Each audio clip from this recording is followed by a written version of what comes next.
Dears, എല്ലാവർക്കും നമസ്കാരം. മൗനരാഗം സീരിയലിൻ്റെ നാളത്തെ സൂപ്പർ ഹിറ്റ് പ്രമോ വിശേഷത്തിലേക്ക് എല്ലാവർക്കും സ്വാഗതം കേട്ടോ. അങ്ങനെ നമ്മുടെ ഗംഗാപ്രസാദ് പുള്ളിക്കാരൻ്റെ ആയുധം മൂർച്ച കൂട്ടി വെക്കുക. ഇതെന്തിനാണെന്ന് നിനക്കറിയാമോ വിക്രമേ? ഇത് ചേട്ടൻ എപ്പോഴും കൈ കരുതുന്ന സാധനമാണല്ലോ. ഞങ്ങളാരും ഇങ്ങനെയൊന്നും കൊണ്ടു നടക്കാറില്ല. പിന്നെ ആ രാഹുലങ്കളുടെ കൂടെ കൂടിയ സമയത്ത് പുള്ളിക്കാരൻ്റെ കയ്യിലൊരു ഗണ്ണിരിക്കുന്നത് ഞാൻ കണ്ടിട്ടുണ്ട്. ഇതൊന്നും അല്ല മോനെ, ഇത് ഒരൊറ്റ കുത്തിന്. അത് ഏതവനാണോ നമ്മുടെ എതിരാളി, അവൻ്റെ ചങ്ക് നോക്കി ഒന്ന് കുത്തിക്കഴിഞ്ഞാൽ ഉറപ്പായിട്ടും അവൻ ആ നിമിഷം തന്നെ വീഴും. അതിനുള്ള പല വിദ്യകളും ഈ ഗംഗാപ്രസാദിൻ്റെ കൈവശമുണ്ട്. ഇത് ഞാനിപ്പം മിനുക്കുന്നത് എന്തിനാണെന്ന് നിനക്ക് മനസ്സിലായോ? ഇല്ലല്ലോ ഏട്ടാ, എന്താ കാര്യം? അതെ, ആ കിരണും കല്യാണിയും ഉണ്ടല്ലോ, രണ്ടുപേരെയും തീർക്കാൻ വേണ്ടിയിട്ടാണ് അന്ന് കിരണിൻ്റെ അച്ഛൻ്റെ നെഞ്ചത്ത് ഇത് കുത്തി ഇറക്കണമെന്ന് വിചാരിച്ചാണ് ഞാൻ അവിടെ ചെന്നത്. പക്ഷേ ചില കാരണങ്ങൾ കൊണ്ട് അയാളും അയാളുടെ ഭാര്യയും അവരുടെ ആ ഒരു ഭാഗ്യം കൊണ്ട് മാത്രം അന്നങ്ങ് രക്ഷപ്പെട്ടു പോയി. ഇനിയിപ്പോൾ പറഞ്ഞിട്ട് കാര്യമില്ലല്ലോ. ആ അവസരം ഇനി എപ്പോഴാണോ എനിക്ക് ഒത്തു കിട്ടുന്നത് ആ സമയം ഞാൻ പാഴാക്കാതെ തന്നെ എൻ്റെ കൃത്യം അതും ഞാൻ നിറവേറ്റിയിരിക്കും എന്നുള്ള കാര്യം നമ്മുടെ വിക്രത്തിൻ്റെ അടുത്ത് ഗംഗാപ്രസാദ് പറഞ്ഞു. അതൊക്കെ ശരി തന്നെയാണ്. പക്ഷേ ഇപ്പം നമ്മുടെ എതിരാളികളായിട്ടുള്ളത് കല്യാണിയും കിരണുമാണ്. അതിലിനി കിരണിനെ പേടിക്കാനില്ല ഏട്ടാ. പക്ഷേ ആ കല്യാണിയും അതുപോലെ കാർത്തികയും രണ്ടുപേരും തരത്തിനിങ്ങനെ നിൽക്കും. രണ്ടുപേരേക്കും വേണ്ടിയിട്ട് ഞാൻ ചില കാര്യങ്ങളൊക്കെ കരുതി വെച്ചിട്ടുണ്ട്. പിന്നെ അറിയാലോ, ആ മനോഹർ അവൻ നമ്മുടെ കല്യാണിയുടെ വീട്ടിൽ ആരുമില്ലാത്ത സമയത്ത് എല്ലാ വിവരങ്ങളും എന്നെ അറിയിച്ചു തരാമെന്നൊക്കെ എനിക്ക് വാക്ക് തന്നിട്ടുണ്ടെന്ന് പറയുക. അപ്പോൾ ഇത് കേട്ടു നമ്മുടെ വിക്രത്തിന് നല്ല സന്തോഷമായി. എൻ്റെ ഏട്ടാ, ശരിക്കും പറഞ്ഞാൽ ഞാനും നിങ്ങളും ഒക്കെ ആഗ്രഹിക്കുന്നത് ഒരേ ഒരു കാര്യമാണ്, കല്യാണി എന്ന് പറയുന്ന അവളുടെ നാശം. അങ്ങനെയാണെങ്കിൽ അത് സംഭവിച്ചു കഴിഞ്ഞാൽ പിന്നെ ചേട്ടൻ്റെ ശിഷ്യനായിട്ട് ഞാനങ്ങ് കൂടും. അതിനെന്താടാ, എനിക്ക് 100 വട്ടം സമ്മതമാണ്. നിന്നെപ്പോലെ ഇത്രയും മനക്കരുത്തുള്ളൊരു പയ്യനെ ഈ അടുത്ത കാലത്തൊന്നും ഞാൻ കണ്ടിട്ടില്ല. അതൊക്കെ ശരി തന്നെ ഏട്ടാ, എന്തും ചെയ്യാനും എനിക്കൊരു മടിയില്ല. അവളെൻ്റെ കൂടപ്പുറപ്പാണെങ്കിലും അവളെ തീർക്കാനായിട്ട് തന്നെ തുനിഞ്ഞ് ഞാൻ എത്ര തവണ അവളുടെ വീട്ടിൽ കയറിയിട്ടുണ്ടെന്നോ. പിന്നെ ഇത്തവണ എന്തായാലും നമ്മുടെ പ്ലാനുകളൊന്നും പാഴായി പോകില്ല മോനെ.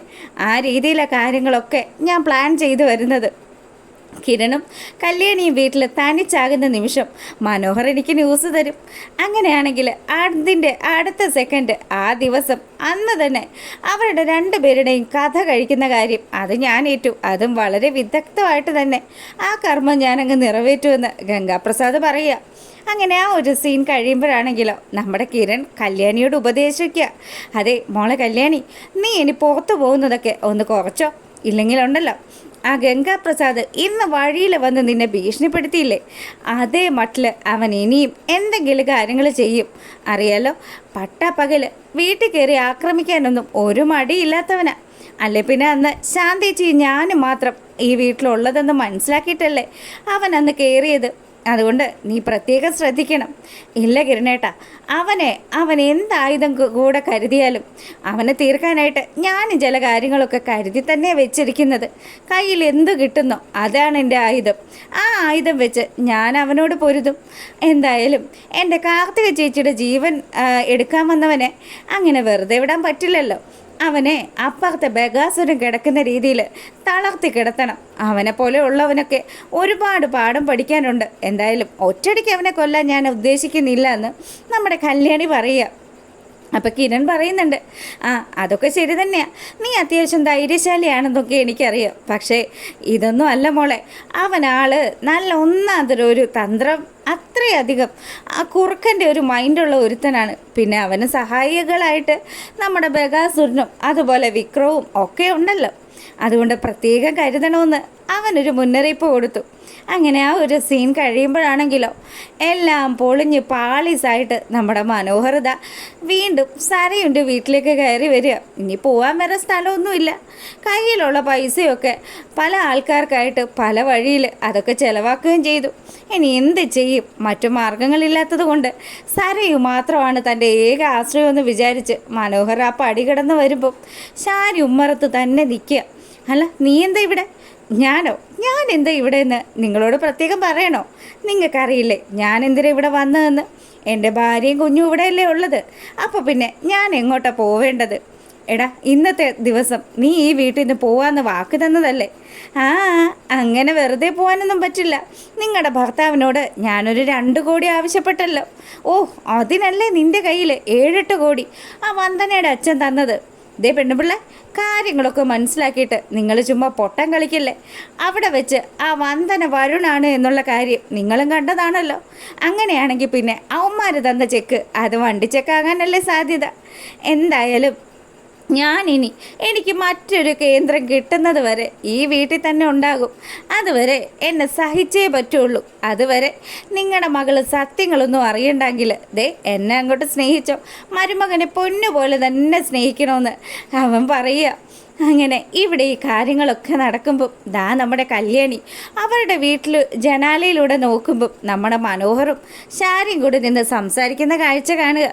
അപ്പം അത് കണ്ടതും കിരണേട്ടാ ദേ എത്തിയിട്ടുണ്ട് മനോഹർ. ഇത്രയൊക്കെ കിട്ടിയിട്ടും ഇത്രയും ഉളുപ്പില്ലാത്ത ഒരുത്തനെ എൻ്റെ ജീവിതത്തിൽ ഞാൻ കണ്ടിട്ടില്ല. ഇവനിനി എന്ന് നന്നാകാനാണാവോ? അത്രയും പെൺപിള്ളേരൊക്കെ കൂടി ഇവൻ്റെ ദേഹത്ത് കൈവച്ചിട്ടും ഒരു തരിയെങ്കിലും മാന്യതയുണ്ടെങ്കിൽ അവൻ പിന്നെ ഈ നാട്ടിൽ നിൽക്കുമോ? സമ്മതിക്കണം, അപാര തൊലിക്കെട്ട് തന്നെയാണെന്ന് കല്യാണി പറയുക. എൻ്റെ കല്യാണി, ഇവനെ പോലെയുള്ള അവന്മാർക്ക് ഒരു തരി പോലും നാണം ഉണ്ടാവില്ല. അല്ലേ പിന്നെ ശാരി ആൻറ്റി എല്ലാത്തിനും കൂട്ടു നിന്നതുമാണ്. ആ ആൻറ്റിയുടെ മോളുടെ ജീവിതം നശിപ്പിക്കാനായിട്ട് വീണ്ടും അവൻ അങ്ങോട്ട് തന്നെ കയറിയും ചെന്നു. ബഗാസുരനും ശാരി ആൻറ്റിക്കും ഒക്കെ പറ്റിയ മോൻ തന്നെ അവൻ. അവരുടെ പുന്നാര മരുമോനാണെന്ന് കിരൺ ചിരിച്ചുകൊണ്ട് പറയുക. അത് ശരി തന്നെയാണ്. ആ പറഞ്ഞ കാര്യത്തിൽ ഒരു ഡൗട്ടും ഇല്ല. എന്തായാലും സരയുമായിട്ട് അങ്ങേര് നല്ല ചേർച്ചയാണ്.